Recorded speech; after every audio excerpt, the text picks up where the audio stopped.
No one to mislead. This is all you need. Be your everything. Yeah. So good day guys, welcome again to my YouTube channel. It's me again, yours truly, ang inyong pong sisiyo ni Mitch. So papakita ko lang po dito yung mga previous deliveries ko po sa Batangas areas. So sundan nyo po yung journey ko sa mga deliveries ko po simula po kami December until 1-4. March or April po. Yan. Medyo hindi na po kasi ako nakakapag-update pagdating po sa YouTube ko dahil busy rin po kasi sa aking pamilya. So, let's go! So, ito pong deliver ko ay sa Rosario, Batangas. So, matagal ko na po siyang buyer since 2014, I guess, yon po. So, siya po ay matagal ko ng reseller po sa Rosario, Batangas. At kung interested po kayong tumawag or mga ilangan po ng sisi, huwag po kayo mag-hesitate na tumawag sa akin. Pwede nyo po akong i-message sa Facebook ko, Michelle Matias Manalang. And sa YouTube ko, dito po, Sisiyo ni Mitch, pati na rin po sa mga page ko po. Yan. So, ito na po yung diniliberan ko po sa Tanawan. Ito naman po ay 1,000 heads.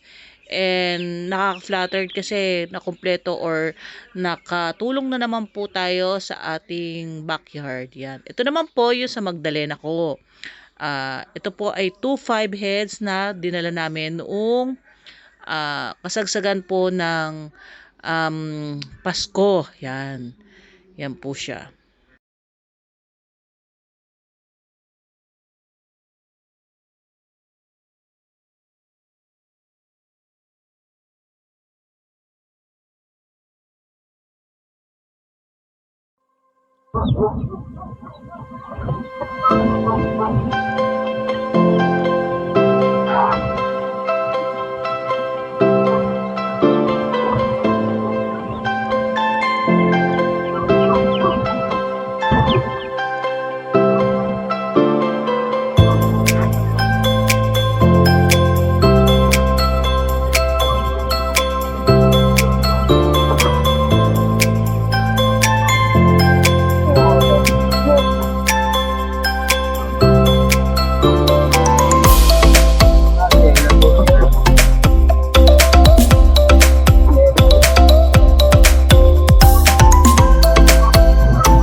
Ano kasi, parang sa akin, no, halimbawa ka.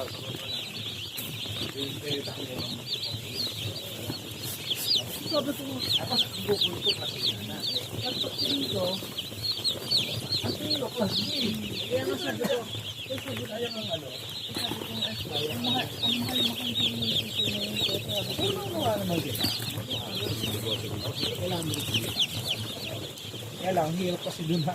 Yung, Sir, okay naman po. sa akin naman, okay to. Sa akin. Okay naman. Kasi, Yan, nandito naman po tayo again sa aking buyer. Siya naman po ay second time niya na po within this month na kumuha po sa akin. Twice a month po siya kumuha sa akin, every second week yan.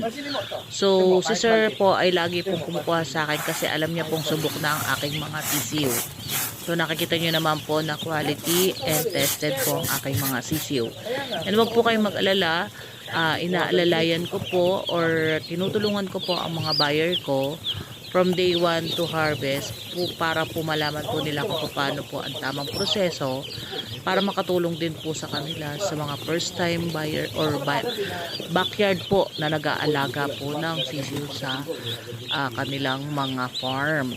So, salamat po sa pagsuporta sa aking sisiw. kasi, ikaw bukid, tapos ikaw araw-araw may supply ka, mahal mo may supply ka. So doon pa lang kasi magkakameron na kasi agad ng ano ang tao na, di ba? Mapaisip ka kung ang isang grower ay nag-iisip, marunong. Mapapaisip agad yung bang supply tapos dito. Posible ba? Kung meron man itong patalsin mo siya.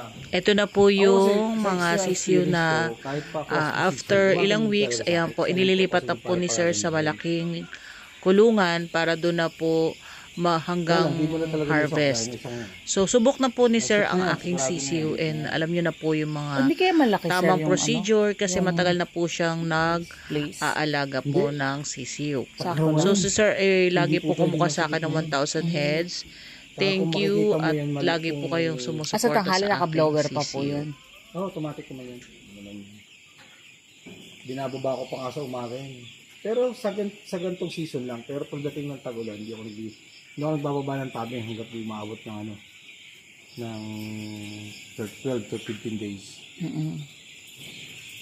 Magandang kalat yan. Magandang ano nila. Kasi magandang kalat eh. Ano yun, tuta?